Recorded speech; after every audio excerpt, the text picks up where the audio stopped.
nan biago bayom biagi duang duang na phone lamuna thishi kan chok chok nga da pan din don जाऊ hello guys आज चाहिँ म एउटा सानो mini blog बनाउँदै छु। आज चाहिँ एकदम पानी परिरहेको छ अनि आमाले फोन गरेको फोन पनि उठाउनु भएन। कता जानुभयो सायद तल खेततिर जानुभयो होला। त्यहाँतिर यसो अलिअलि तरकारी सरकारी रोप्नु भएको थियो त्यसको लागि जानुभएको होला सायद। अघिदेखि जाऊँ भनेको पानी नै रोकिएन। पानी नै नरोकिएपछि अब के गर्नु जसरी पनि खोज्न जानु पर्यो। अब खोज्न जाने भनेर म यसो खोजेको बच्चाहरू मभन्दा अगाडि दौडिहाल्यो। अब के गर्नु मलाई पनि साथी हुन्छ भनेर उनीहरूलाई पनि सँगसँगै लिएर गयौँ। जाँदै अब के गर्नु पानी चाहिँ एकदम ठुलो परेको थियो। त्यही भएर पानीले पनि भिज्यो निथ्रुकै भिज्यो है। तर छाताले काम गरिन किनकि पानी चाहिँ अलिक धेरै परेको थियो नि त। हामी चाहिँ ठ्याक्कै खेतमा पुग्यौँ है त। ठ्याक्कै खेतमा पुग्यौँ। आमा चाहिँ भित्र हुनुहुँदो रहेछ है ढोका खोलिरहेछ। अब हेरौँ के गर्दै हुनुहुन्छ। अलिअलि यसो थर्काएको जस्तो पनि पर्यो किनभने आमाले चाहिँ फोन पनि उठाउनु भएको थिएन। के गर्नु हुँदो रहेछ है आमा भित्र हेरौँ है। हामी भित्र लाग्यौँ के गर्दै हुनुहुँदो रहेछ आमा है त। आमा त पुरै काम गरिराख्नु भएको रहेछ।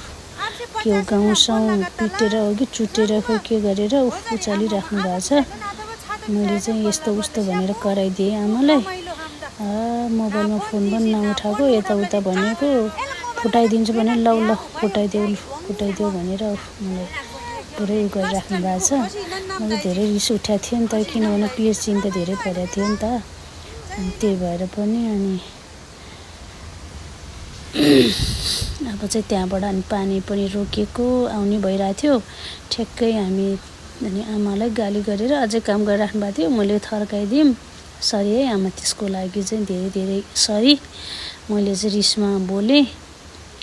अब फोन उठाउनु भएको थियो नि त त्यही भएर मलाई चाहिँ साह्रै पिर परेर अनि मैले चाहिँ कराएको थिएँ। जस्तो भयो भने आमाको मन दुख्छ है दुख्छ होला होइन दुखिसक्यो होला तर भन्नु चाहिँ भएन। अनि आमालाई मैले जाऊँ भनेर त्यहाँ ल्याइदिएँ। फेरि पानी ठुलो पर्न थाल्यो।